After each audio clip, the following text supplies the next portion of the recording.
Fala pessoal, estamos aqui para a gravação do nosso Upcast com novidades aqui. Pastora Yandra apresentando hoje com vocês esse nosso tempo maravilhoso. E não podemos deixar de falar que estamos nos estúdios da MV7, nosso parceiro que tem nos ajudado muito com esse trabalho. Então, vamos aqui falar deles. Se você deseja gravar o seu podcast, ter uma consultoria para suas redes sociais, para as redes sociais da sua igreja, do seu negócio, se você deseja dar um up nos seus negócios através das redes sociais, das mídias, você pode entrar em contato com eles. Conversa com o Matheus, com a Vani e com certeza eles vão dar toda a assistência que você precisa para dar um up aí na sua vida. Vamos começar então? Hoje nós temos aqui um casal muito especial, tem caminhado com a gente desde que nós chegamos lá em Campina e é uma família que tem sido bênção nas nossas vidas. Hoje conosco está aqui Caio e Manu. Bate palma aí, pessoal. Aê! Tudo bem com vocês, pessoal? Tudo jóia, graças a Deus, tudo certo. Então, vamos contar um pouquinho para o pessoal de casa. Muitos já conhecem vocês, porque são líderes juntamente conosco lá em Campina, mas alguns que não são da nossa igreja, que vão estar acompanhando, precisam saber que casal bênção que vocês são.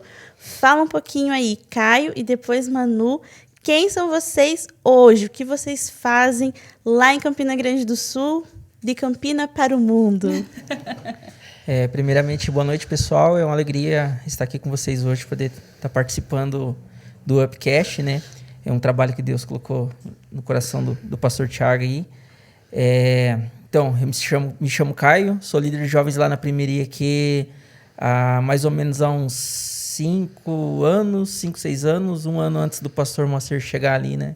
E assumir a igreja. Eu tenho 33 anos, estou aqui em Campina Grande do Sul há 12 anos. E cheguei ali solteiro, né, desgarrado da vida, até conhecer a minha digníssima. Oi, gente, eu sou a Manu, esposa do digníssimo cara. Cresci em Campina, tive um período de tempo que eu morei em Curitiba, mas toda a minha vida foi em Campina. Sempre cresci na Primeira IEQ antiga 62, né, onde a gente se conheceu. Sempre participei também do Ministério de Dança. Hoje sou líder do Ministério de Dança, juntamente com o Caio, com os jovens também. Estamos aqui para servi-los e tem sido muito bênção trabalhar com o pessoal, né, na nossa igreja e estamos aí no caminho. Muito bem. E nessa caminhada aí, liderando jovens, trabalhando na igreja, quando o Caio falou aqui que foi 2005 que vocês começaram o trabalho, mas quando foi que vocês se despertaram? Vocês nasceram na igreja, cresceram na igreja, ou teve um momento em que Jesus encontrou vocês lá fora? Conta um pouquinho até o momento que a história de vocês se encontrou e hoje vocês estão aí como um casal liderando essa geração. Então, é uma história meia longa, né? Mas resumindo aqui, eu já contei algumas vezes, né, nos nossos cultos. Eu não sou de Campina Grande do Sul, né? Eu sou de Paranavaí, no norte do Paraná. E eu cheguei a Campina Grande do Sul há 12 anos atrás. E antes de chegar em Campina Grande do Sul, eu vivi uma vida, né? Eu nasci na igreja, no berço evangélico, no berço cristão, com meu pai já no presbitério, já, né, na igreja. E durante um tempo da minha vida eu decidi dar aquela pulada, né, de cerca, né? Aquela vivida. Aquela vivida básica lá, para falar, vamos experimentar um pouco disso e daquilo para ver como é que é. E como todo mundo já experimentou lá fora, né, gerou muitas consequências na minha vida. E não foram boas, e eu colhi isso, né, durante um tempo. E quando eu cheguei em Campina Grande do Sul, eu lembro que eu cheguei aqui assim sem conhecer basicamente ninguém. Eu só tinha a minha tia, né, a minha avó, que faleceu algumas semanas atrás, e era só isso que eu tinha aqui em Campina Grande do Sul. Não tinha amigo, não tinha nada. E quantos anos você tinha nessa época? Acho que, se eu não me engano, 21. 21 anos. Então eu cheguei assim, tipo, para reconstruir a minha vida, a trilhar um novo caminho, né? Eu lembro que eu saía na rua assim, não conhecia exatamente ninguém, então não tinha influência de ninguém, assim. E eu lembro que os primeiros amigos que eu fiz em Campina foi um pessoal da Assembleia de Deus, né? E foi o pessoal, assim, que me ajudou no começo, assim, né? A me firmar novamente. E eu lembro que eu visitava algumas igrejas que era bem próximas, assim, à casa da Manu hoje. E era a igreja que ela frequentava quando era criança. E daí eu lembro que uma vez eu decidi visitar a antiga 62, né, a primeira igreja ali agora. E eu passei na frente, eu vi uma placa, culto de jovens 7h30 aos sábados. Hoje não tem mais aquela placa lá. Eu lembro que eu olhei assim, cara, eu vou vir nessa igreja porque eu escutava muita coisa da igreja. Eu falei, cara, eu vou lá ver qual que é dessa igreja aí que o pessoal fala tanto aí, eu vou ver qual que é. E eu fui a primeira vez e tô lá até hoje, né? E lá na igreja a gente se conheceu, né? Quando eu comecei a frequentar a igreja, né? Pra mim foi muito 880. Eu falei assim, cara, agora é a hora de firmar e não sair dos caminhos nunca mais, né? E eu conheci ela lá, né? Eu já tava lá e ela tava desviadona e tal, tava longe dos caminhos e depois ela começou a voltar para a igreja e ali a gente se conheceu e decidimos a continuar aí, a trilhar o caminho juntos. Então você diz que essa tua vivida lá fora não valeu a pena? Não, de jeito nenhum, né? Que muita gente pensa assim, né? Ah, eu vou lá fora, vou provar um pouco, porque eu preciso viver. Mas a gente consegue viver uma vida com Deus dentro da igreja. A gente consegue se divertir, a gente consegue conversar, a gente consegue ter amizades. Não precisa ir lá para fora. E é isso que o jovem precisa entender, que não precisa ir lá para fora, porque dentro da casa do Senhor, Ele é suficiente, Ele supre as nossas necessidades, Ele nos dá a oportunidade de se alegrar, de brincar, de rir e de viver a nossa juventude. E a sensação de perca de tempo, de frustração, sabe? De você, depois que você cai em si,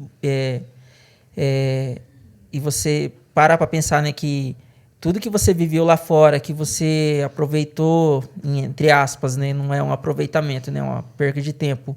E depois, quando você volta para a casa de Deus, aí você encontra aquela verdadeira alegria, aí bate aquele remorso, aquela tristeza, porque a gente deixou de aproveitar um tempo da nossa vida na casa do Pai, né?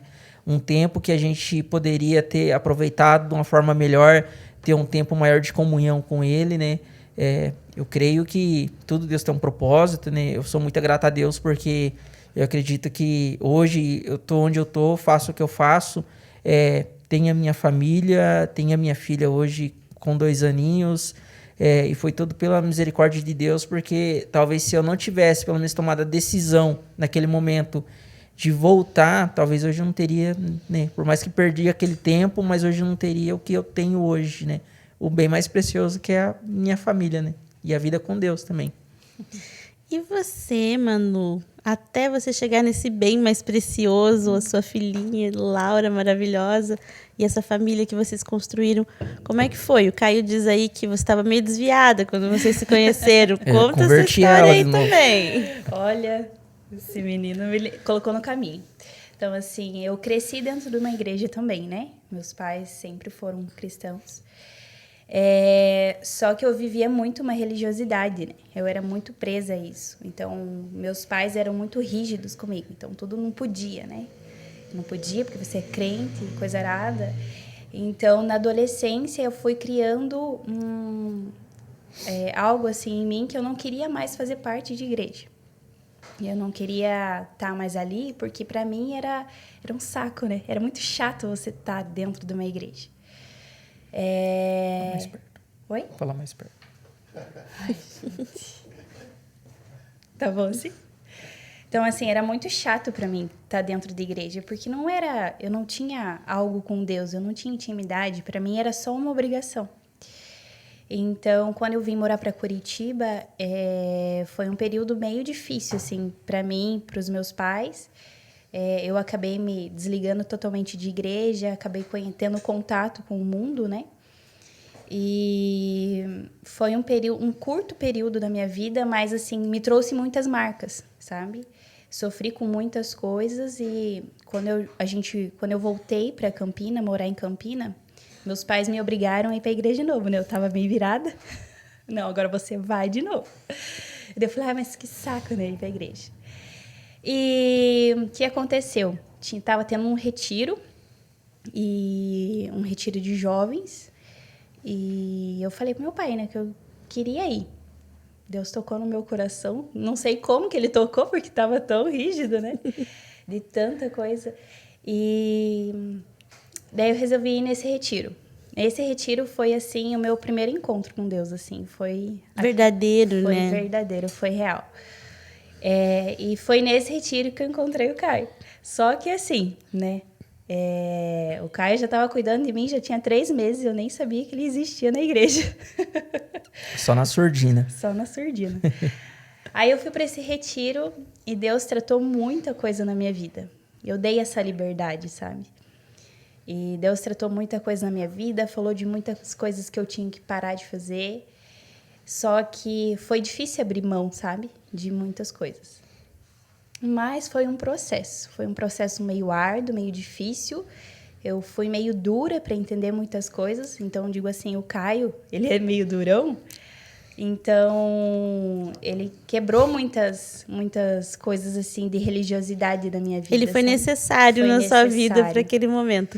E é interessante que a gente vê muito isso. Não sei se em outros lugares também vivenciam isso, mas ali na nossa igreja nós temos recebido muitos jovens e adolescentes com essa característica de crescer numa igreja e não ter um encontro real com Jesus por conta da religiosidade. E aqui eu já faço a minha primeira pergunta: como combater isso? Como vocês combateram isso? Como vocês hoje conheceram Jesus verdadeiramente e vivem um relacionamento com o Deus Pai de vocês? Não é o Deus, como quando eu gravei o podcast aqui também falei, por um tempo Deus foi o Deus dos meus avós, eu vi o milagre acontecendo na vida deles. Mas como quebrar isso, essa religiosidade, ter um encontro real com Jesus? Olha, você falou algo... basicamente você respondeu a pergunta. Eu lembro que quando eu decidi a trilhar o caminho de uma forma mais convicta, com mais sinceridade com Deus e comigo mesmo, quando eu decidi a ter esse relacionamento mais profundo com Deus, eu lembro que a primeira coisa que veio à minha cabeça foi isso daí. Falou assim, eu vi o Deus dos meus avós, o Deus dos meus pais. Eu presenciei muitos milagres através da vida do meu pai, da minha mãe, muitas coisas eu e meus irmãos presenciou durante a nossa infância, através da vida da minha avó também. E eu decidi a ter as minhas experiências com Deus. Falei assim, cara, agora eu preciso conhecer esse Deus que eles conheceram, mas eu quero ele na minha vida. Então, a partir do momento que eu decidi isso, a ter as minhas próprias experiências com Deus diariamente na minha vida, essa religiosidade que era antes a nossa vida com Deus era só baseada no estar no culto, no ir na igreja e tal, bater aquele ponto lá, né, colocar o digital ali, né, daí isso aí acabou. Aí eu percebi que era algo mais sério, que era mais profundo e mais além do que a gente via, a gente costumava ver antigamente nas igrejas, né, aquele negócio de você tem que ir porque você tem que ir, mas o porquê? E daí eu via as coisas acontecendo na vida do meu pai, só que eu não tinha maturidade, o entendimento para poder discernir o que ele estava vivendo ali. Então, a partir do momento que eu decidi viver também as minhas próprias experiências com Deus, até esse relacionamento mais profundo com Ele, foi onde essas escamas da religiosidade acabaram caindo e a gente cria essa maturidade. E para você, Manu, como foi esse processo voltando de Curitiba para Campina? O processo... Peraí, gente. O processo voltando ou... Da religiosidade. Da religiosidade, tá. Então, assim, eu vejo que é muita questão de a proximidade com ele, sabe? Eu sempre falo para os jovens, falo assim, quando... a minha prima, por exemplo, ela não queria nada com a igreja, né? Eu falei, uma hora Deus vai te pegar. Ele vai te sacudir. E a partir do momento que isso acontece, você tem uma proximidade, sabe? Uma coisa mais íntima, mais próxima de Deus, você começa a ver a real paternidade, sabe? Foi isso que transformou, foi isso que foi a quebra. Porque quando você enxerga Deus como realmente um seu pai, as coisas mudam, né? E muda de uma forma que a gente não consegue mais voltar atrás. Exatamente. Né? E aí vocês, nessa caminhada hoje, até vocês chegarem aqui, o que vocês diriam que Deus mais tratou na vida de vocês para hoje vocês se posicionarem como um casal que lidera, um casal que formou uma família? Como foi esse processo de Deus na vida de vocês? Olha, pra mim o negócio foi doído, hein? Eu costumo falar, né, que toda vez, né, que Deus trata comigo, o negócio parece que é mais embaixo do que a maioria. É na base da paulada. E comigo que Deus tratou muito nesse processo foi a questão da personalidade, do orgulho, da prepotência, a falta de perdão, a dificuldade de pedir perdão, a facilidade muito grande de guardar uma mágoa. Então, isso foi uma das coisas que Deus tratou muito assim na minha vida durante esses anos ali na primeira igreja. Eu digo que para mim foi muita questão assim de maturidade, né? Sabedoria. Deus tem tratado muito questão também de orgulho, sabe? Eu sou uma pessoa muito difícil, de certa forma um pouco orgulhosa, sabe? Pelo histórico familiar. Mas Deus teve que tratar muito assim essa questão de maturidade. Eu era uma pessoa muito explosiva, falava o que queria. Então Deus veio tratando muita coisa para chegar até aqui e a gente sentar com jovens, porque jovem é assim, a gente não pode também só passar a mão, né? A gente tem que falar, mas falar com sabedoria, saber exortar, saber corrigir, né? Então Deus teve que tratar muita coisa para estar aqui hoje. E essa sabedoria que vem de Deus Deus, ele é um Deus muito pessoal, então cada vez que ele traz alguém pra gente tratar, a gente tem que pedir pra ele, Deus, como que eu trato esse, né? Sim. Precisa de um abraço ou precisa de uma surra? É com amor ou com o quê, Senhor? Tá machucado ou é vergonha na cara? Não, e a gente geralmente sabe como tratar baseado da forma que ele já tem tratado a gente, né? Nas áreas, né? Por exemplo, quando chega alguém lá pra gente lá com uma dificuldade em uma determinada área e você já passou por aquilo, opa, Deus tratou isso aqui na minha vida e foi desse jeito, de tal. Eu sei que Deus vai agir de uma forma diferente na vida dela, mas a maioria das vezes Deus coloca palavras na nossa boca, nos dá conselho para poder transmitir para aquelas pessoas que foram baseado em coisas que nós passamos e que Ele corrigiu, Ele nos curou daquela forma lá e acaba gerando cura também na vida dessas pessoas. Hoje eu entendo tudo que eu precisei passar para estar aqui hoje, porque tem muitos jovens que chegam com o mesmo problema que eu tinha no passado, sabe? Problemas com relacionamento, problemas com paternidade, problemas de complexo inferior. Então, hoje eu sei a dor da pessoa porque eu já passei por aquilo, né? E Deus nos preparando para ter respostas, né? Sim. E nos dando respostas que muitas vezes a gente não tem, mas só Ele mesmo, através da palavra, que nos capacita. E dentro disso, hoje, mandaram perguntinha aqui no Up para vocês. Qual é a maior dificuldade que vocês veem de liderar jovens?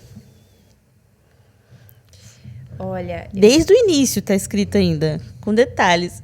Desde o início? Desde quando começamos? Você quer falar ou... Pode falar. Bom, o mundo está cada vez mais complexo, né? As oportunidades, tudo que o mundo tem a oferecer, tem batido mais forte ultimamente. Mas a maior dificuldade eu vejo é esqueci a palavra. Inconstância. É a inconstância do jovem, né? Uma hora ele tá ali com Deus lá em cima e tá fervoroso, e tá orando, e tá jejuando, e tá indo pro Peniel, e tá... Sabe? Volta, daqui a pouco tá lá embaixo. Isso sempre foi assim, né? Desde a nossa época. A gente conversa lá em casa, fala, poxa vida, né? De todo aquele povo que tinha lá na Rede Jovem, sobrou nós e uns pingados. E sempre uma inconstância, né? na vida do jovem. Essa é a maior dificuldade, assim, porque uma hora você está contando com a pessoa, você está vendo que a pessoa está lá em cima, daqui a pouco ela tem uma desilusão amorosa e se abala, já larga da igreja, já esquece ministério, e assim vai. Para mim, eu acho que também é inconstância. E eu lembro que quando nós éramos liderados pelo Sony, eu lembro que ele falava assim pra gente, falou assim, cara, hoje você liderar, você cuidar de jovens e você ter que competir com a Netflix é muito difícil. E hoje, tipo assim, isso mudou muito, muito, muito, muito de, sei lá, de 10 anos pra cá, né? A gente vê que os problemas são bem maiores, né? Hoje a gente luta muito contra a depressão, o suicídio, o homossexualismo, enfim, né? Esses problemas hoje que vem assombrando aí a nossa juventude, né? E um tempo atrás aí tinha, né? Mas só que não era de uma maneira mais sutil, né? Então, digamos que 10 anos atrás tinha os problemas, só que é diferente de hoje.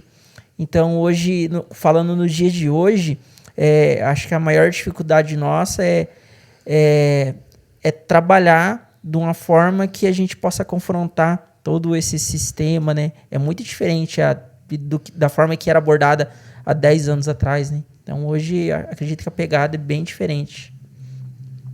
E esse leque que se dá, né? Se você confronta aqui, a pessoa vai para um lugar onde alguém vai passar a mão na cabeça, seja outra igreja ou outro grupo de pessoas, em que o importante é que você seja aceito. E está cada vez mais difícil a gente pregar a palavra. Mas uma coisa que é muito interessante, que a gente precisa ter em mente, que é o Espírito Santo que faz a obra, é ele que convence do pecado, da justiça e do juízo. Então, uma dos nossos grandes desafios é que essas pessoas possam ter um real encontro com o Espírito Santo, para que ele possa confrontar e trazer essa aceitação, essa renovação, essa metanoia que todos nós precisamos viver, né? Exatamente. E falando um pouquinho ainda sobre essas questões que você trouxe de depressão, ansiedade e tudo mais, eu sei que a Manu trabalha numa área que Deus te colocou ali para exercer um duplo chamado, né? Sim. Você é paga para deixar as pessoas com a autoestima melhorada. Como que Deus tem te usado na vida profissional? É possível? A gente já indo para um segundo assunto aqui, que é Deus nos usar fora das quatro paredes, né? Sim.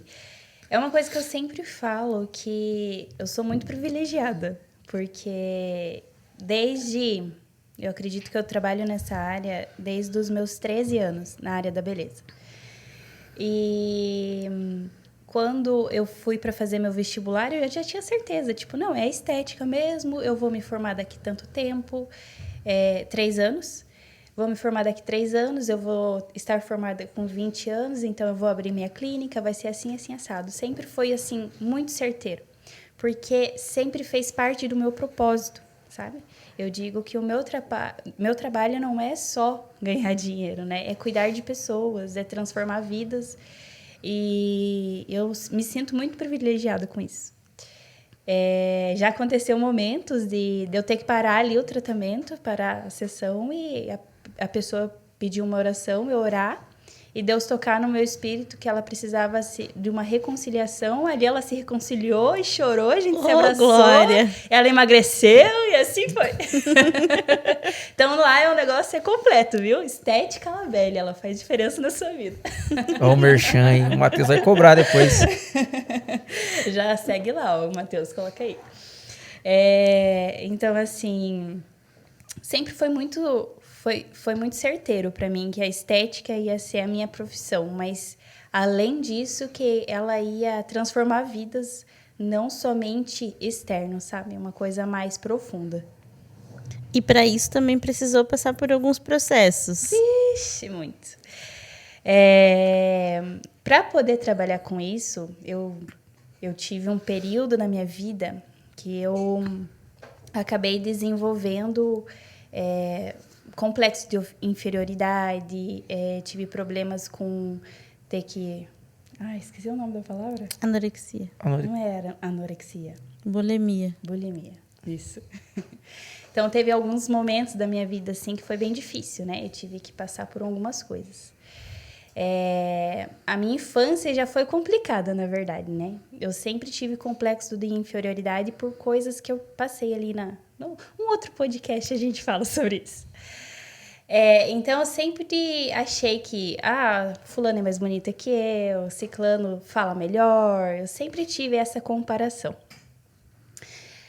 Teve um período da minha vida que eu desenvolvi a bulimia, que é o ato de você vomitar, né, para não engordar. Por quê?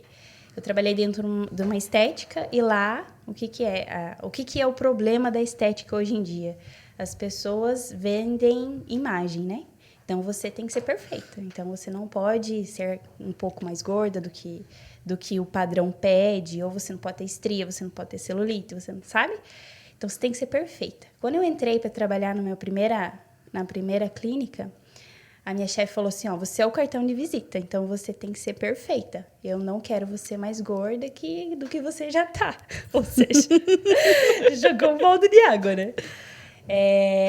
Aí teve um dia que ela tirou uma foto minha e falou assim, você tem 18 anos. Você acha que esse corpo aqui é o corpo de uma menina de 18 anos? Não, você vai ter que emagrecer isso assim. Eu quero você assim, assim, assado. Ela pegou uma foto de uma pessoa, uma artista. Ela falou assim, eu quero você com um corpo assim. Sem nenhum Photoshop, com certeza. Aquela foto da artista comparado com a tua, né? Poxa vida, né? Injusto. E daí ela fez essa comparação. Cara, aquilo pra mim foi tipo, meu Deus, eu sou horrível mesmo, eu nunca vou conseguir ter um corpo desse. E ali começou o problema. Então, ela fez todo um plano de tratamento para mim durante um período. Então, eu tinha que emagrecer, eu tinha que conseguir o corpo perfeito que ela queria. Só que, assim, eu sempre tive muita ansiedade. Então, eu sempre tive que descontar em comida para me manter naquilo, né? E daí que eu comecei a vomitar para não engordar. Então, eu vou comer de qualquer jeito, né? Mas isso precisa sair. Mas daí não vai ficar dentro de mim. Então, eu comecei a vomitar para não engordar, para manter aquilo, né? Senão eu perdia meu serviço. E daí que começou um problema na minha mente, né? Dessa de vomitar. Que daí você começa a se olhar no espelho e você se vê muito mais gordo do que você já tá. Você começa a ter ali uma disfunção de imagem. E isso é muito sério. Então, isso piorou minhas crises de ansiedade, teve momentos... Porque na adolescência já é normal a gente se sentir meio esquisito, né? Sim. Eu olho minhas fotos e falava, nossa, eu me achava gorda, olha o corpo que eu tinha. Uhum. Eu não gostava do meu cabelo, meu Não, Deus, era maravilhoso. Na adolescência, não sei o que acontece. Hoje eu olho assim e falei, tão perfeita, né? E o que aconteceu? Eu fui curada da bulimia depois que eu tive a estética Labelle. Porque até então sempre foi uma pressão para ter um corpo perfeito. Eu tive até um período de anemia, porque eu estava muito fraca. O Caio, eu já estava casada com o Caio e ele não soube disso também. Meus pais não souberam, ninguém sabia, né? Não procurei ajuda médica, nada. Foi muita coisa, foi uma cura assim, eu e Deus mesmo, sabe? E como foi que você saiu desse quadro de distúrbio alimentar? Então, quando eu comecei a desmaiar demais, né? Aí eu vi que estava muito séria a situação. Eu estava muito magra, estava desmaiando demais, estava muito fraca, estava anêmica já entrando na anemia. E daí eu estava muito incomodada com aquilo. E eu já estava com a estética, né? Eu estava iniciando a estética Labelle. E daí eu vi que quando eu comecei a trabalhar por conta, eu vi, cara, eu não preciso repetir as coisas da forma que era na outra clínica. Eu posso agora ser do meu jeito, a clínica pode andar da forma que eu imagino, sabe? Então, eu comecei a cuidar de pessoas que trouxeram recuperaram essa minha autoestima, sabe? Pessoas que estavam super bem com a sua autoestima e falaram, cara, não é assim, sabe? Não é assim que você tem que se ver. Olha no espelho e vê tuas qualidades. Vê primeiro quem você é por dentro, sabe? Tuas características, tua personalidade, teu caráter, a pessoa que você é por dentro. E comece a se amar por dentro. O por fora é um processo. E esse processo de olhar para dentro é o mais importante, porque Sim. eu posso chegar aqui diante de você e falar, Manu, você é linda, tem um sorriso não lindo, você é maravilhosa, mas se não vier de dentro para fora. E outra coisa que é importante dizer é que você não conseguiu procurar ajuda médica, mas é importante, né, as pessoas procurarem, porque Deus cura com certeza. Sim. Eu acredito assim, tem que ter alguém para você contar sobre isso. Quem sofre com isso tem vergonha. É vergonhoso a gente chegar e falar assim, olha, mãe, eu tô passando por um processo de bulimia, sabe? Eu não sei explicar o sentimento, só quem passa sabe. É muito vergonhoso isso, mas se alguém aqui está passando por isso, por favor, conta para o seu melhor amigo, conta para alguém e peçam ajuda, sabe? Isso é uma coisa muito séria mesmo, no seu organismo, sabe? Então, hoje eu sou muito contra, assim, pessoas que tomam remédio para emagrecer, que estão assim, eu vou fazer academia todo dia porque quero um corpo perfeito. Porque se a pessoa está assim, é porque ela não se encontrou ainda, sabe? Ela não sabe o que tem lá dentro dela. Os limites que você tem que quebrar é dentro de você, né? E não querer pular etapas e acelerar processos com o teu corpo sem antes se descobrir. É tudo aqui. Não adianta a gente querer fazer cirurgias atrás de cirurgias, sendo que se você não mudar a tua mente, as coisas vão continuar, você não vai se aceitar. E aí que vem a importância também da conscientização, né? É importante a gente ter esse tempo de mesa para compartilhar com as pessoas. Olha, eu já passei por isso, eu sei o que é isso. Procure ajuda, procure alguém que possa te ajudar. Porque às vezes a gente não vai conseguir contar para o pai, para a mãe, mas se a gente contar para um amigo, esse amigo vai, às vezes até a pedagoga no colégio, alguém que vai dar uma orientação para a gente dar o primeiro passo.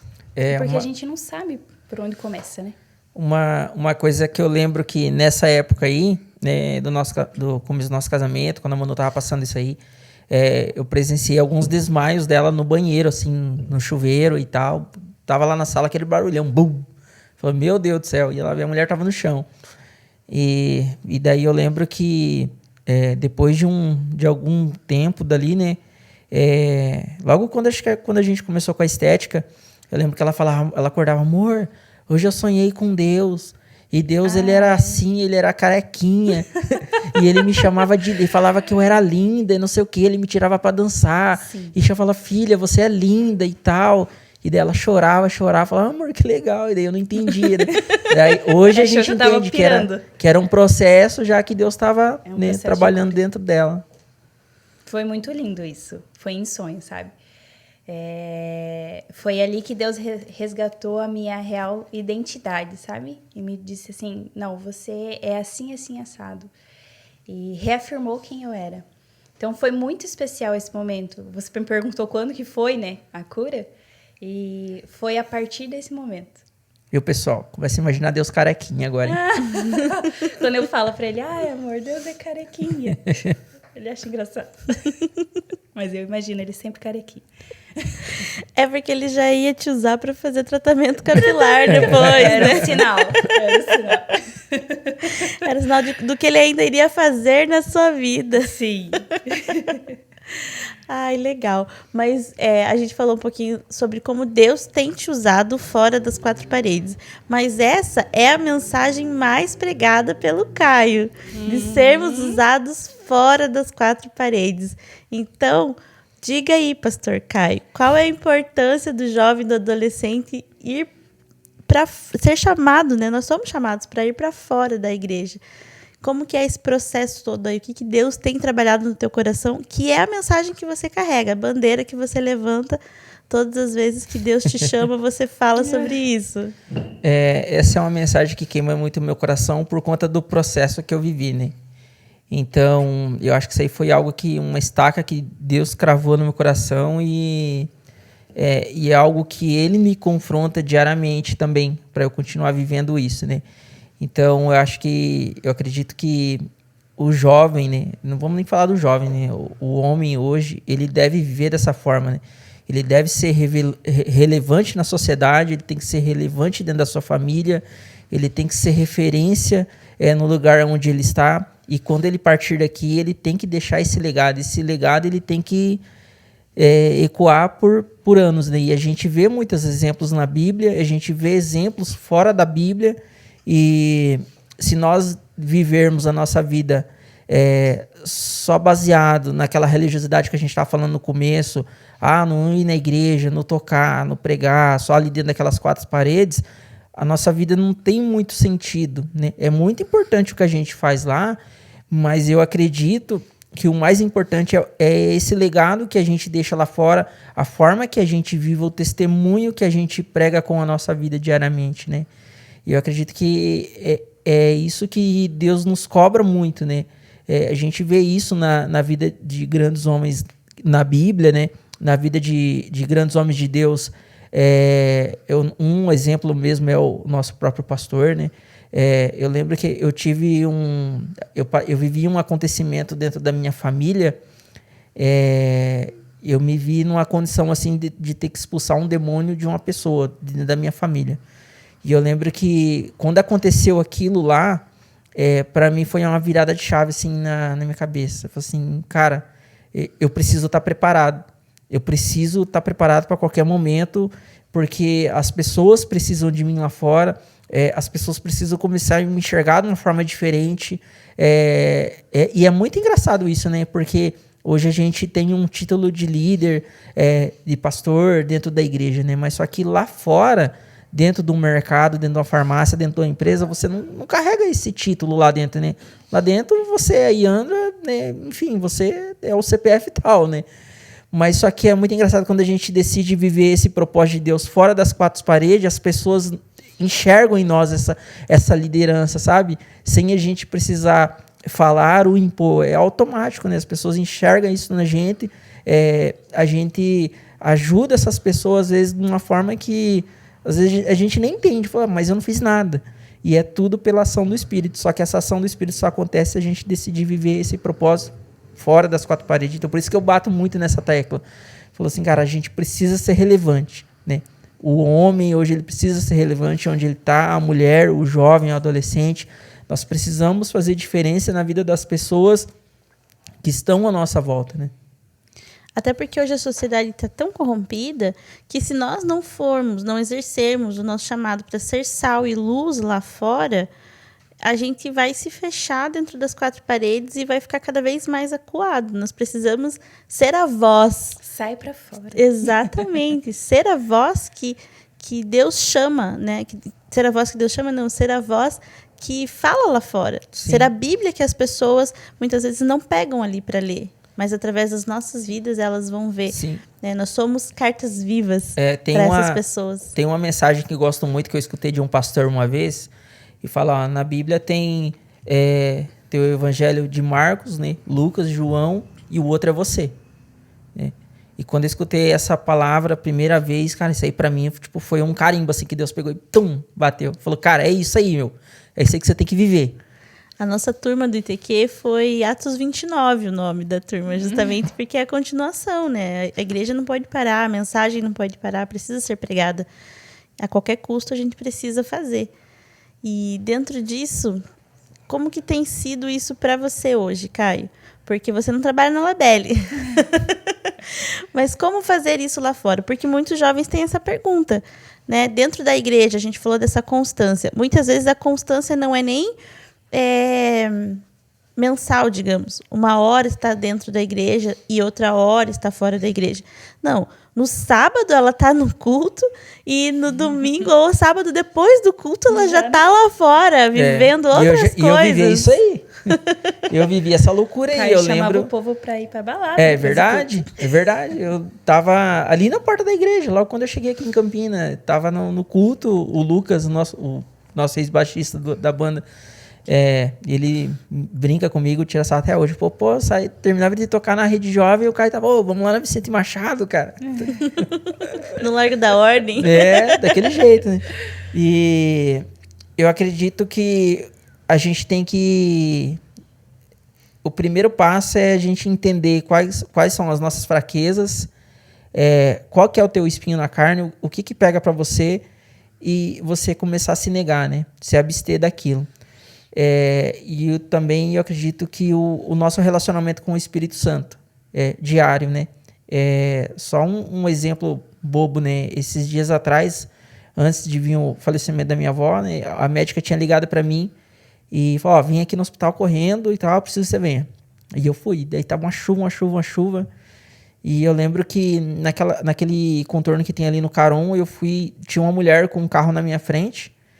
E daí eu, na pressa, acelerada ali, aquela chuva muito forte, ela foi e arrancou com o carro. E daí, quando ela arrancou, ela parou. Daí, no que parou, eu grudei atrás e bati o carro.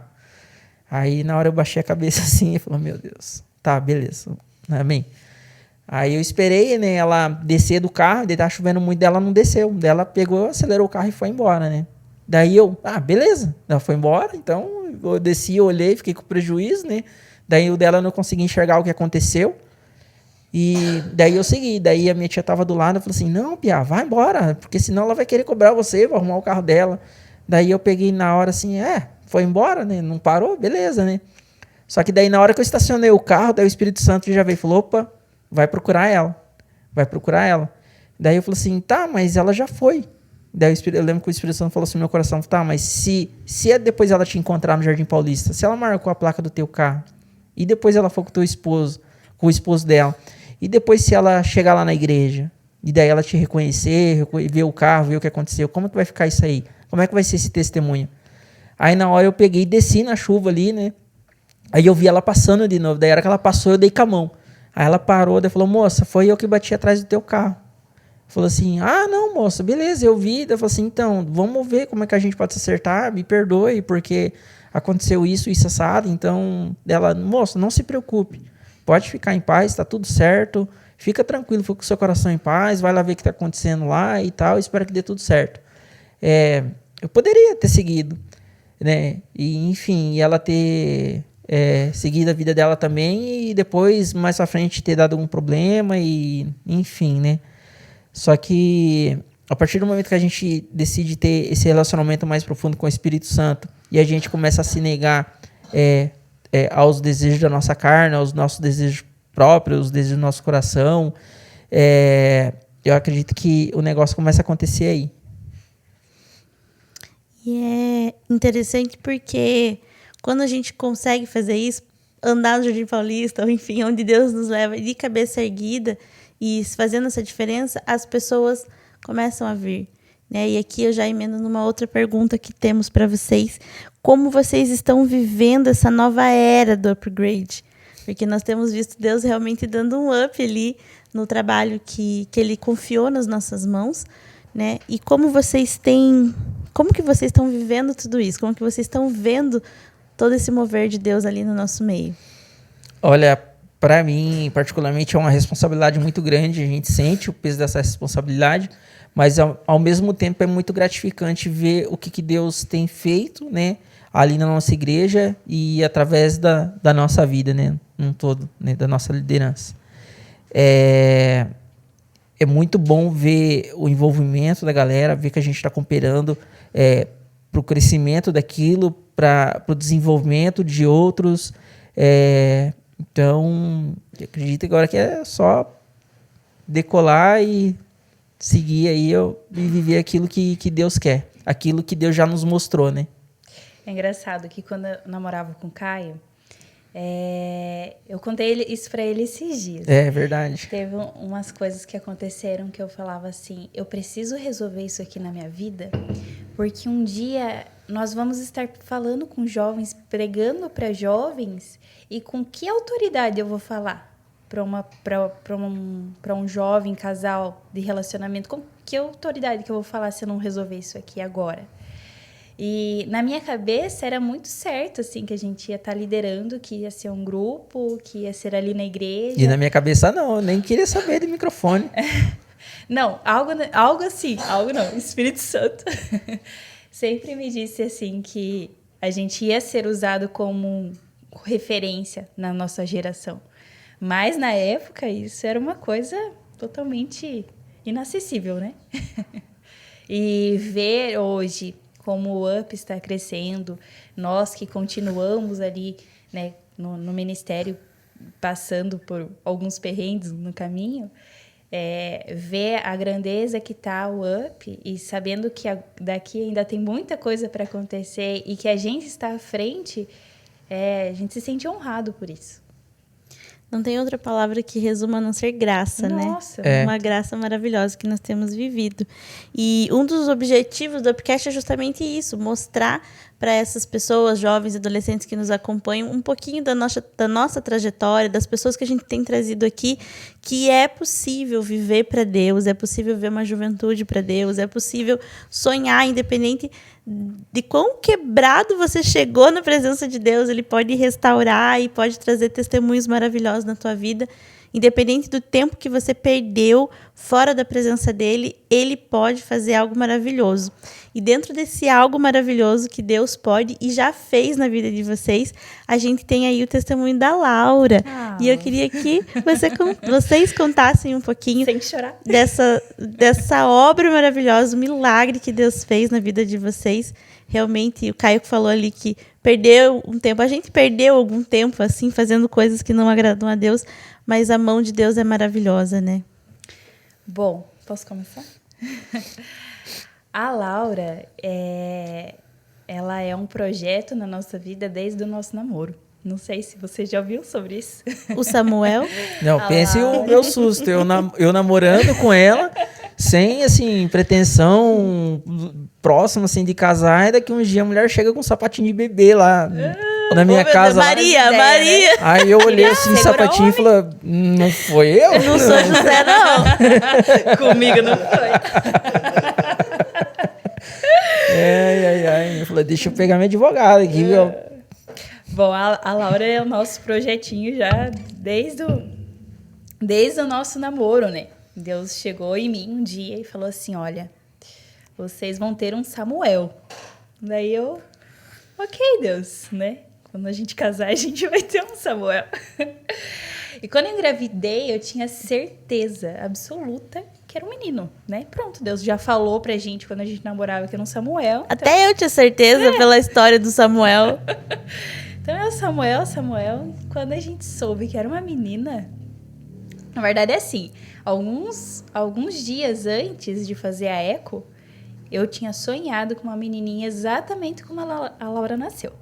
Então, assim, na hora que eu sonhei, eu acordei e falei assim, é uma menina, e já tirei da minha cabeça o Samuel, né?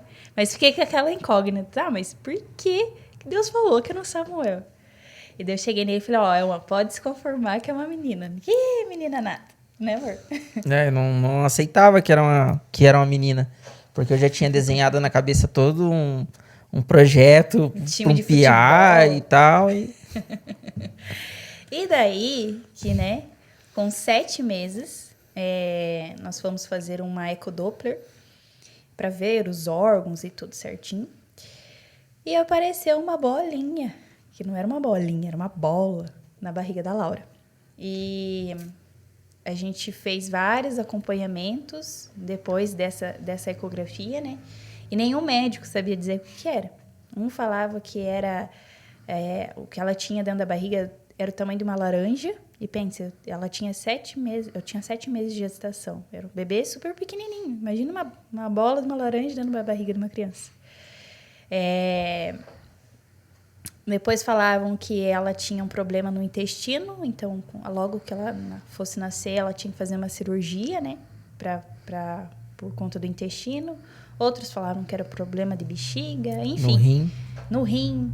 Enfim, assim, minha cabeça virou um turbilhão de coisas quando a gente descobriu que ela tinha alguma coisa. Porque, assim, você descobre quando você já tem a criança em mãos, é uma coisa, né? Agora, imagina dentro de você alguma coisa acontecendo e você não sabe o que é. E você tem que esperar ainda alguns meses para você nascer e saber como que você vai lidar com aquilo.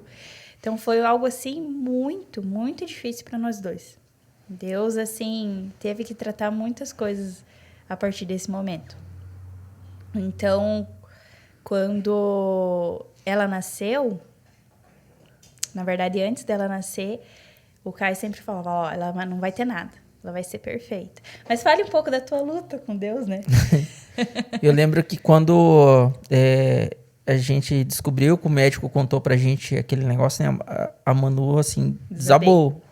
Ela perdeu toda a estrutura. E naquele momento, assim, eu senti muita responsabilidade. Eu preciso tomar o controle de tudo e ter fé. E eu lembro que eu cheguei pra ela e falei assim, ó, é o seguinte, a gente se diz crente, a gente se diz filho de Deus, então, assim, a nossa condição com Deus é o seguinte, ou a gente tem fé ou a gente tem fé. Não tem uma segunda opção. É isso aí. Ela não tem nada. Só que a cabeça da mãe, né, funciona. Mas ela não tem nada. Não, ele chegava em mim e falava, ela não tem nada. Daí você vai na ecografia, então, a gente vai ter que tirar ela antes do tempo, mãe. Porque tá crescendo. E daí você chega em casa e ela, vou ter que tirar antes do tempo, e não sei o que. Daí, não, ela não tem nada. Daí você se acalma, né? Daí você volta, ela se recompõe. Daí você vai na ecografia de novo, ai, ela tem tal coisa. Meu, foi Ai, loucura. eu ri. Ai, bichinho. E aí eu lembro que eu falava assim, um dia a gente tava no consultório do médico, né? Daí o médico falava, doutor, é a bolinha que falaram, né? Daí ele, não, pai, você tá sendo muito pessimista em relação a isso aí. Não é uma bolinha. É do tamanho de uma laranja, é uma mão fechada de um adulto que tem dentro da barriga da tua filha. Aí ele falou bem assim, imagina só o corpinho daquele tamanho, a barriguinha que cabe na palma da mão e uma bola assim dentro da barriga dela. Daí eu falei pra Mona, eu falei assim, ela não tem nada. Eu falei assim, ela não tem nada. Eu só olhei pro Caio assim, a lágrima só desceu. Assim. Sabe quando a criança tipo, chora e só... Aí, o que aconteceu? Eu fui diagnosticada daí como gestação de risco, né? Alto risco. Eu sonhava com o parto normal, assistia todos os dias o parto normal, né? Pra saber como que era. E daí, do nada, não, vai ter que fazer uma cesárea, agendaram a cesárea, enfim. E vamos ver o que vai acontecer a hora que for nascer. Só que assim, a convicção que nunca que ela não tinha nada era muito forte dentro de mim, né? Então, quando ela nasceu, eu perguntei ali pra fotógrafa na hora, falei, como que tá a barriguinha dela? Não, mãe, a barriguinha dela tá perfeita. Eu falei, graças a Deus, ela não tem nada. E pra mim era uma certeza tão grande de que ela não tinha nada e que ela sempre foi perfeita, que quando ela nasceu, tipo, nem passou pela minha cabeça, tipo, eu vou analisar a barriga. Tipo, ela entrou lá pra dentro da enfermaria, limparam ela, e eu catei ela no colo. Eu só queria ver o rostinho dela, mas, tipo assim, a barriga eu nem, tipo, não tem nada, não tem que olhar nada aqui. Eu já fui duvidosa. Eu falei, será que tá tudo certo? E daí eu lembro que quando a Manu foi pro quarto depois, né? Daí depois de um tempo a Laura foi lá pro quarto com ela. E a Manu, amor, não sei o que, amor, tá tudo certo, ela não tem nada, tá? A barriga dela tá lisinha, tá tudo certo. Ela, que bom, graças a Deus. Daí tem aquele período, né? A gente tava no Covid ainda, né? Tava. Daí, no dia de receber a alta, né? A gente tava tudo certo lá pra ir embora. Agora é só ir embora e beleza. Daí a médica chegou. Gente, sério, do Espírito Santo tem hora que tem que controlar a gente. A vontade de dar uma rasteira santa naquela médica. Daí a médica chegou assim, então... Quando a pessoa fala assim, então, já falou, o quê? Então o quê? Daí ela, então, os exames dela deu meio alterado, né? Falou assim, deu alterado, mas tava tudo errado. Eu falei assim pra ela. O crente, né? Tava tudo errado esses exames aí. A visão da fé. Não, pai, a gente não vai poder liberar sua filha agora, a gente vai poder dar alta pra sua esposa, daí pensa, a mulher toda da cirurgia lá, e só que daí você não vai poder mais ficar no hospital, ela falou assim pra mim, e daí a sua esposa vai virar acompanhante da sua filha. Então, daí ela vai ter que se virar aqui, a gente vai ter que ver o que vai fazer, porque vamos ter que internar a criança, enfim. E daí, dali, eles cataram ela, aí foram fazer uma radiografia lá dentro do hospital, na hora, né? Daí eu entrei com a Laura lá no hospital, lá na sala, aí colocaram ela na mesa lá, e fizeram a radiografia dela, daí o médico falou, então, ela tem uma bola aqui na barriga, e a gente não sabe o que é. É um cisto, não sei o que lá, um nome estranho que eles falaram lá na época. E daí eu lembro que eu saí dali, e daí, tipo, tava aquele burburinho no hospital, tipo, e agora, o que vão fazer? Daí eu lembro que... Chamavam ela de cistinho. De cistinho dentro do hospital. O cistinho! Eu ficava com a raiva. Daí eu lembro... Covid ainda, né? Porque eu lembro que a gente não podia fazer nada. Sim. Tipo, queria ir lá e queria ajudar e não podia fazer nada. Eu lembro que Que daí eles pegaram ela, né? E falaram, a gente precisa fazer mais um exame. Daí eles falaram assim, só que a gente precisa fazer uma parada cardiorrespiratória nela, para ela não se mexer durante o exame. E aí a gente precisa que vocês assinem aqui autorizando. Daí falou, não, de jeito nenhum. Falou assim, não vai fazer, ela não tem nada, eu não autorizo e não vai fazer. Imagina fazer uma parada cardiorrespiratória numa criança de 2 dias. Ela tinha 3 dias. Só que naquela toda situação, assim, aquela mesma fé que eu tava no começo já tinha dado uma mexida já, né? A minha, então? Naquele... Já tinha ido com a placenta. Já. Ela já tava, é isso aí mesmo, então, é verdade e tal. Daí eu já tava meio balançada ali na hora, assim, mas mantendo firme, né? Daí eles fizeram uma sedação na Laura lá, né? Por que não fizeram antes, né? Já queria fazer a parada cardiorrespiratória. Daí fizeram exame lá e deu o negócio lá. Tava lá o trem. Daí beleza, né? Daí eu tive que sair do hospital. Era um cisto no ovário. Não, o definitivo, né? O definitivo, o diagnóstico, né? Definitivo. Dentre outros, né? Tanto que eles falaram. O último? O último. E daí eu lembro que o médico falou, então, pai, a gente vai fazer cirurgia, daí vamos tirar, daí ficar uma cicatrizinha lá, mas é tudo tranquilo. Ele falou, não vai fazer cirurgia. E daí até que chegou a hora de eu sair do hospital. Daí eu lembro que aquele dia foi o dia que Deus me mostrou a minha humanidade.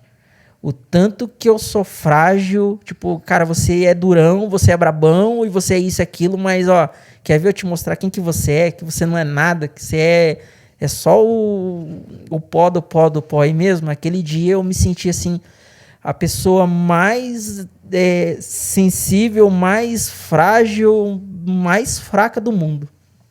Eu lembro que eu comecei a liguei pro meu sogro, minha sogra, meu pai, minha mãe e tal. Então, ela vai ter que, mas por quê? E tendo que lidar com aquela situação toda, explicando pra todo mundo. Daí eu lembro que daí eu saí fora do hospital, assim. Eu lembro que a hora que eu saí de lá de fora, assim, eu parece que minhas pernas tinham sumido na hora. Aí eu lembro que eu entrei dentro do carro, assim, e eu entrei, assim, num desespero. Eu lembro que eu dei um murro, assim, no meio do volante, que trincou o meio do volante. Aí eu peguei e meio que briguei, assim, com Deus, né? Eu peguei e falei assim pra Deus, né? Falei assim, ó, em nenhum momento eu pedi um filho pro Senhor. Eu não me lembro o dia que eu dobrei o meu joelho pedindo filho pra você. Em nenhum momento eu fiz uma oração, falei, Deus, eu quero um filho, nos dê um filho. Falou, foi o Senhor que deu. Foi o Senhor que deu, o Senhor falou que ia prover toda a condição financeira, e foi o Senhor que deu, então eu quero a minha filha perfeita, sem nada, e eu quero ela em casa, eu não quero ela dentro do hospital. Foi o Senhor que deu, então ela é problema seu. Eu falei, é sério, gente, eu falei bem assim com Deus na hora. E daí eu lembro que eu me acabei de chorar. E daí na hora que eu tava no caminho de casa, daí Deus, o Espírito Santo pegou e falou comigo. Falou assim, ó, você está com seu coração cego, porque eu tô cuidando de vocês desde o momento daquela gravidez. Em pequenas coisas. Desde a hora que você entrou dentro daquele hospital. Você não percebeu da hora que você saiu dentro daquele hospital que o segurança falou para você que ele te deu uma credencial para você sair e entrar dentro daquele hospital a hora que você quisesse. Na hora eu comecei a colocar a cabeça no lugar, eu comecei a entender o cuidado de Deus. E naquele momento a minha fé veio, tipo, parece que Deus pegou e falou, deixa eu colocar um concreto aqui nesse muro aqui de novo, aqui, fortalecer ele. E para mim foi esse momento aí que eu senti assim, o cuidado de Deus muito grande assim, na nossa vida, em relação a Laura, não só por conta da Laura, mas da gente entender que ele sempre está no controle de tudo, né? A gente conversa muito, né, entre nós aqui, e a gente sempre compartilha os perrengues que a gente passa, mas sempre no fundo tá assim, cara, Deus sempre vai dar um jeito, ele sempre está no controle. E aquele dia, ao mesmo tempo que eu enxerguei a minha humanidade, né, eu olhei quem que eu era mesmo, que eu não era nada diante de Deus, né, que era só às vezes a gente pinta um quadro bonito de nós mesmos, né, e a gente acha que a gente é aquilo lá, e Deus vem e pega e fala, não, você não é isso, você é isso aqui, ó. Você é o que você é quando você tá forte por causa de mim, não por conta de você. E eu lembro que aquele dia Deus fez aquilo comigo. E daí, quando ele falou comigo, que eu comecei a enxergar o cuidado dele naquele momento conosco, Aí eu me fortaleci mais ainda do que ele tinha me fortalecido no começo. Eu falei, ela não tem nada. E ela vai sair de lá. E daí eu lembro que quando a Laura teve a alta, porque eles não tinham o que fazer, que a gente não tinha permitido eles fazer nada, né? Eu tinha brecado tudo. E daí a gente saiu dentro do hospital, de lá, tava com a tua mãe, né? Daí a Manu e a minha sogra dentro do carro e tal. E daí ela tava com um monte de papel. Daí eu falei assim pra Manu, o que é esses papéis aí? Ah, não, que eles falaram assim que é pra gente retornar daqui 3 meses pra eles ver como é que tá a barriga dela. E eu catei os papéis assim, rasguei tudo dentro do carro. Falei assim, não, ela não vai voltar. Ela não vai voltar, você não tá entendendo ainda, ela não tem nada. E graças a Deus a Laura não tem nada. Não tem nada e Deus fez. Mas foi muito difícil para mim, porque eu criei uma neura de negócio de hospital. Então, assim, qualquer tosse que ela tinha, eu ficava assim, meu Deus do céu, tem que levar para o hospital. Porque o médico falou que se não fizesse a cirurgia, poderia romper o ovário dela. E aí seria uma dor muito grande. Então, qualquer choro que ela tinha, assim, fora do normal, era uma cólica, mas para mim, meu Deus, rompeu o ovário da menina. Então, assim, eu fiquei muito neurótica com esse negócio. Até Deus me pegar de jeito.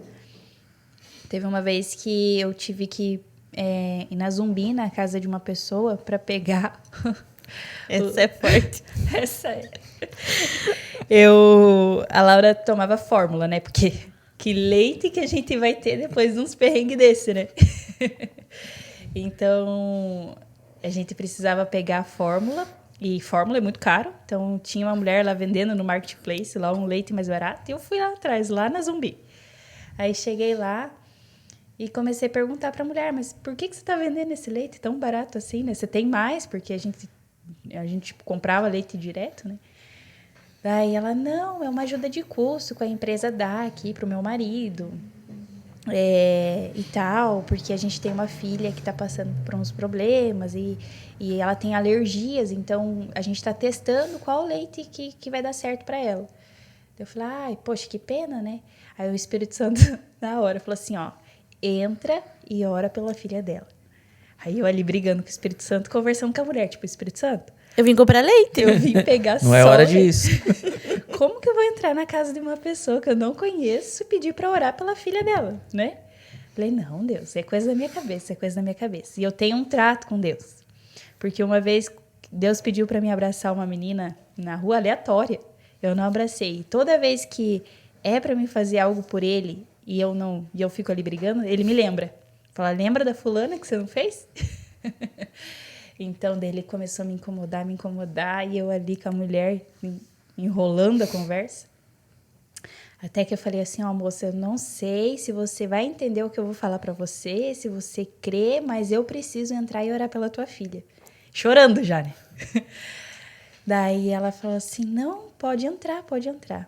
A hora que eu entrei lá, Yandra, sério, eu tive que me segurar. O Espírito Santo falou assim, ó, a última coisa que essa mãe precisa é que você chore agora. Então, você vai segurar. Já deu no meio, já. Já me deu no meio. Quando eu vi a menina, Yandra, ela tinha feridas no corpo inteiro com pus. Ela tinha a mesma idade da Laura. A Laura tinha um mês e meio, mais ou menos. E ela cheia de ferida, de pus no corpo inteiro. As perninhas dela tinha que fazer uma cirurgia porque a perninha não tinha movimento. Era atrofiada. Era atrofiada. Ela tinha também um problema íntimo ali na vagina. Então, ela ia precisar passar por várias cirurgias. Os médicos estavam estudando o que era aquela alergia. Ninguém sabia dizer de onde vinha aquela alergia. E naquele momento eu olhei para aquela criança dopada de remédio, dopada. Ela não estava sem fralda porque estava no vivo aqui embaixo, porque alergia, por conta das feridas. A hora que eu vi aquela criança daquele jeito, assim, eu só agradeci, porque a Laura não tinha nada, sabe? Não tinha nada daquilo.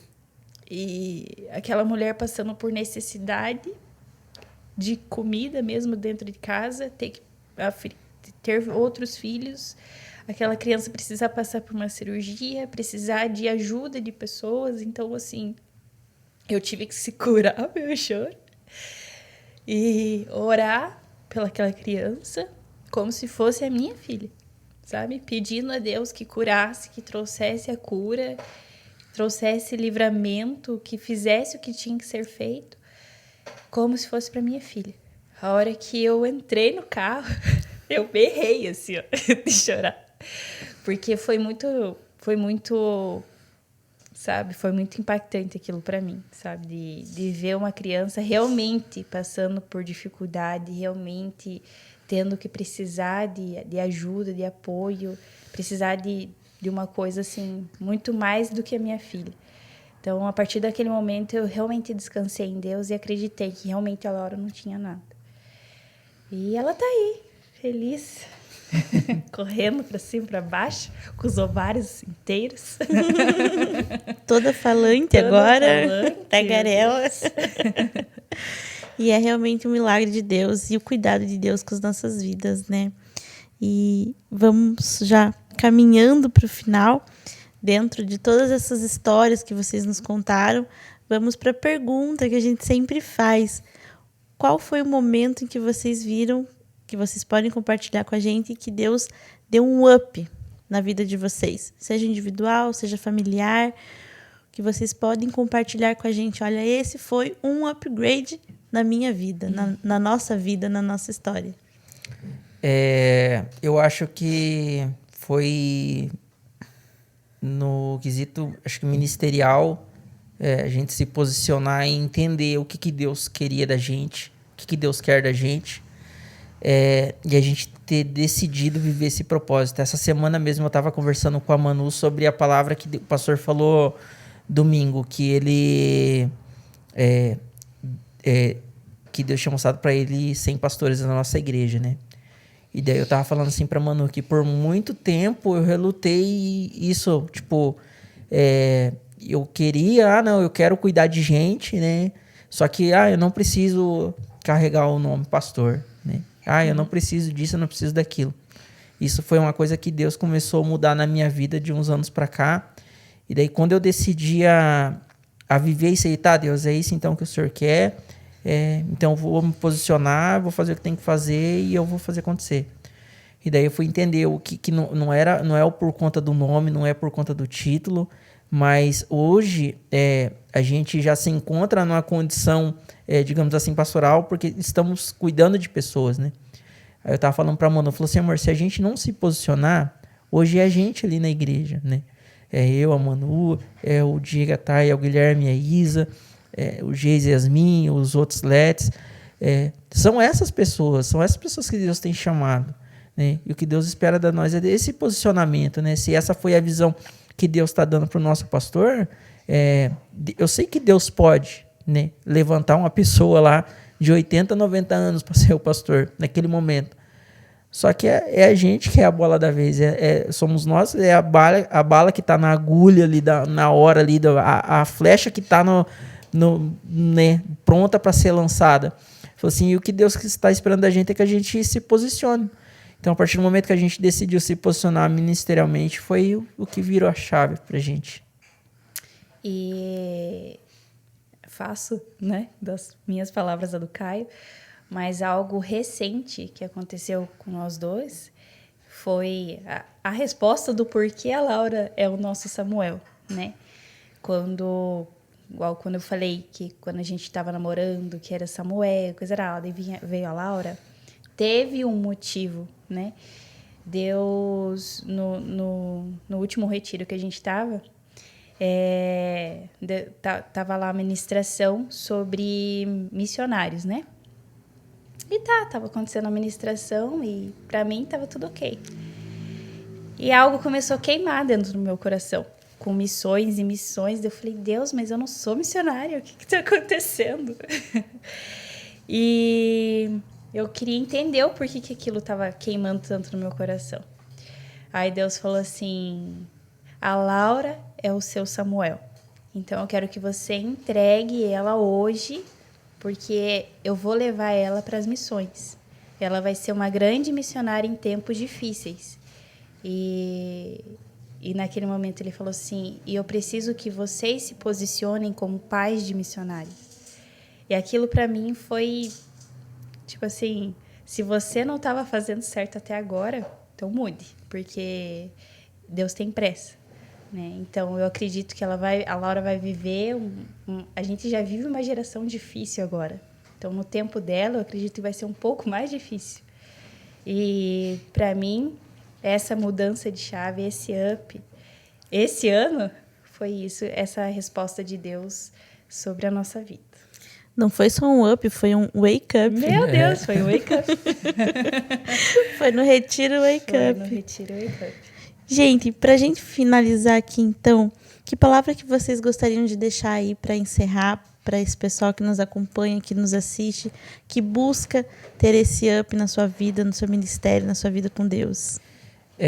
Quando a gente tava saindo de casa pra vir pra cá, né? Daí eu vesti a roupa e tal, daí a gente tava saindo, daí a Manu falou pra mim: você não vai levar tua pulseira? Você não vai colocar tua pulseira, né? Do Inabaláveis? Cadê a minha? Daí eu peguei e falei assim, é verdade. Daí eu coloquei. Daí quando eu tava vindo pra cá, e Deus vinha falando algumas coisas no meu coração, né? E daí a conversa foi conduzida dentro daquilo que ele já tava falando no meu coração na hora que a gente tava no caminho pra cá. Inabaláveis. Que nós possamos continuar firmes, independente da situação. Eu sei que é difícil. E se tornar inabalável da mesma forma que daquilo que Deus fez na minha vida dentro daquele hospital, se tornar inabalável da mesma forma que o Thiago e a Andra já enfrentou e passou por dificuldades na vida deles também, e começar a enxergar na vida dessas pessoas relevantes dentro do nosso ministério ali na igreja e se apegar a isso. As dificuldades vão vir, né? A gente tá até conversando com o Guilherme e a Isa no carro, né? Assim, cara, tem alguém soltando um monte de leão por aí, porque não é só um leão por dia, não. É uma selva. Meu Deus do céu. Mas se nós nos mantermos firmes nessa rocha que é Jesus e nos mantermos inabaláveis, não tem o que possa nos parar. E eu diria assim, acreditem naquilo que Deus um dia colocou no coração de vocês, sabe? Não foi por um acaso, não foi só uma palavra solta no meio do caminho. Se Deus colocou algo em você e o seu coração um dia queimou por aquilo, esse é o seu propósito, esse é o seu chamado, e persistam nisso, né? Vai vir propostas, vai vir coisas para te desanimar, para te tirar do caminho, só que essa palavra tem que encorajar você, tem que te manter e te impulsionar para frente. É isso aí, pessoal. Estamos aqui inabaláveis. Que você tenha sido edificado na sua vida com esses testemunhos, com essa história desse casal maravilhoso. E curte, compartilha, comenta, manda para essas pessoas que você fala assim, olha, essa pessoa precisa ouvir esse testemunho.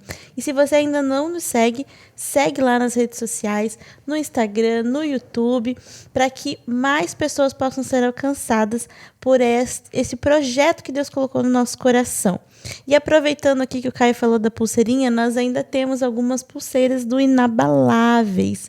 Se você deseja fazer parte dessa campanha com a gente, todo sábado nós oramos lá no nosso culto por uma geração inabalável. Chama a gente ali no direct, chama a gente ali no Instagram, que a gente ainda tem algumas unidades da pulseirinha aqui, ó, e tem sido aí a marca do que Deus está fazendo na nossa vida, né? Não é fácil carregar essa pulseirinha no braço. Que Deus abençoe você. Fique com Deus. Até mais, pessoal. Tchau, tchau. Valeu. Falou, gente.